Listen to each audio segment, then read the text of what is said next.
ndi Dokotela Mlalo Mtoti aka Bamba Muphandi potekereza mafhungo a tsedzuluso kha Balwa News. Mafhungo nga Rotshidzwa Maremba.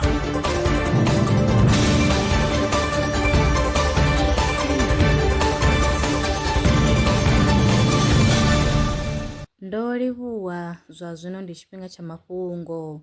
Dzitshanduko dza phetheni dza muya dzi tamba tshipiḓa tshihulwane kha u ṱuṱuwedza tshanduko dza mvula dza tropika.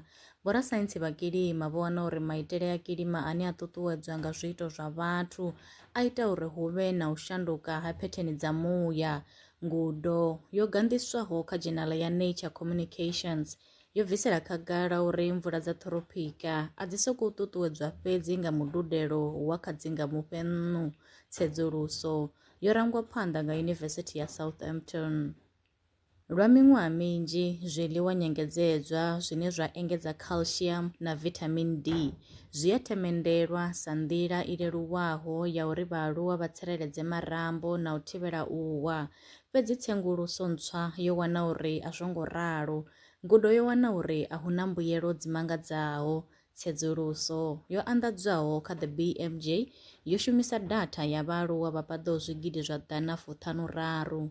A guma ngo rali mafhungo e nda vha farela one nṋe na vhone kha ri ṱangane tshifhingani tshiḓaho.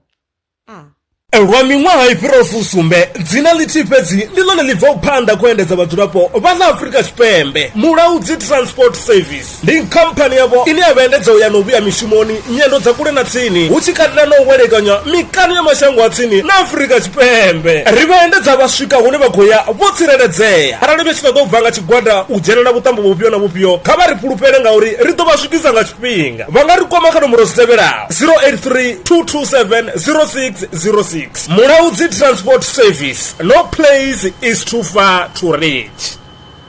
Zwino ri tshi khou amba vhanga vha sa ḓivhi uri masheleni a u tandulula thaidzo ine vha vha nayo vha ṱo a wana gai. Vha songo tsha ṱwa vha tshi renga nga ṱhoho lini. Belran Brands i hanefha tsini na vhone. Ri ḓo vha thusa u bva kha 500 u swika kha 4000 randa. Riṋe ri khou ṱoḓa tshiḽipi tsha muholo, khophi ya basa, 3 months bank statement na proof of residence. U bva afho tshelede i khou ṋamba ya dzheniswa nga murahu ha zwiminetse nyana. Kha vha rumele WhatsApp zwino 072 019 5843. Belran Brands ndi vhahadzimiswa masheleni vho ḓiṅwaliselaho. Are you a survivalist entrepreneur in the Vemba district? Belran Brands is here to back your hustle.